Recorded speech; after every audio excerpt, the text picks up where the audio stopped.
The first thing I think you should keep in mind is that you have to take fresh stance. For those of you who are familiar with cricket, you know that when a batsman comes into the crease for the first time, he takes stance. But then, let's say he's been playing for a long time, he hits a century. After that century or half century, the great batsman takes stance again. They take fresh stance. Why do they do that? They do that because they want to acknowledge that something momentous has just happened. A milestone has been reached. But what I'm starting now is a new phase. And I have to forget what has happened so far. And I have to work as if this is the beginning, that I'm at time t equal to 0. My recommendation and suggestion to all of you guys is forget everything. Take fresh stance. Imagine that this is time t equal to 0 and you're just discovering yourself on the job. You'll be much better off for it. Your preconceived notions of who you are most likely going to be proven wrong in the years ahead.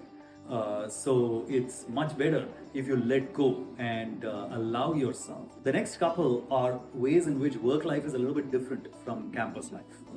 So I want to share that with you. The first concept that I want to share with you is that of ownership.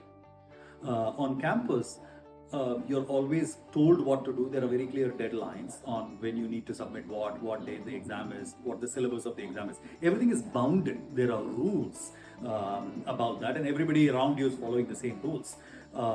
Work life doesn't work that way. There are no rules really, and what you need to do is to go into a space and own the space.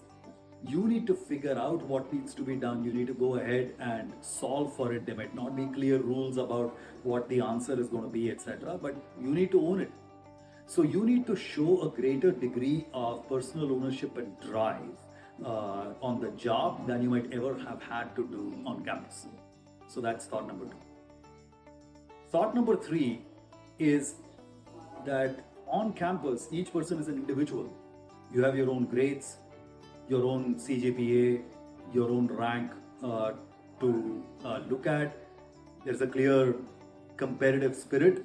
There is a rank list that comes out at the end of the year. You have a certain CGPA. It's a very precise number about how you have done, etc. And you can compare it with your friends and know who did better and who did worse. Work life is not like that. Work life is not about individual excellence and people competing with each other and rank ordering themselves. Work life is about teamwork, is about collaboration, is about people working very closely with each other and whose destinies are equally in each other's hands. So it's a mindset shift that is required. Some extremely brilliant people on campus sometimes come and fail in the workplace because they're not able to make the mental shift from individual excellence to team excellence. Workplace is all about being well integrated into teams. And that requires you to be more inclusive, more respectful. In campus, you can get away with bad-mouthing somebody or insulting somebody. You'll never get away with that in a workplace. It's important for you to know that you're a grown-up now. And you have to do things a little bit differently. Thought number 4 is to go the extra mile. You do this a lot on campus as well, but in work it becomes even more important. Good enough is not good enough. There are a lot of people, who might think that, hey, I was asked to do X and I did X, and that's that. That works in school. My son often comes and tells me, but Appa, the question was only 2 marks, so I wrote only 4 sentences. If it was 3 marks, I would write 5 sentences. But unfortunately, at work, the question doesn't come with number of marks. So you don't know whether you're supposed to write 4 sentences or 6 sentences. In general, when you in work you come across situations like this, write 6 sentences. What I mean is go the extra mile, because you don't stop yourself saying, okay, this is the bare minimum that was required to solve this particular situation and I have done it, now I can move on and go do something else. In general, you will do much better off in life by actually going the extra mile, doing something more than what was asked for and what was imagined. That is much more likely to result in long-term success of your career. So that's my thought number 4 for you. The final thought that I'll leave with you is that as you start this new phase in your life, do take a moment and more to remember and pay gratitude to all the people who have been responsible for you being where you are today. Each person has their own journey. it'll be useful for you to reflect as you get into this great company. You're going to do some great things. You're starting your career. You're going to start earning for the first time. Maybe your dad or your mom has been sending you money every month, and now you hopefully will start doing the reverse. You're starting a very new phase in your life.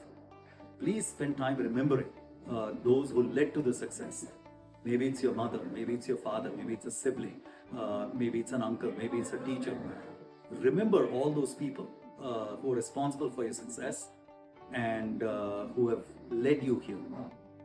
Keep that gratitude in your mind today and through the coming months and years as you embark on this new journey in your career.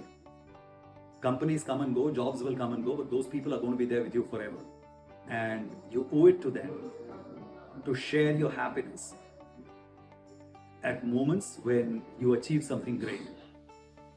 Because they were with you when you were not anything yet. And it is your duty to now do the reverse. I hope you guys have a wonderful time at Piramal. Welcome to the company.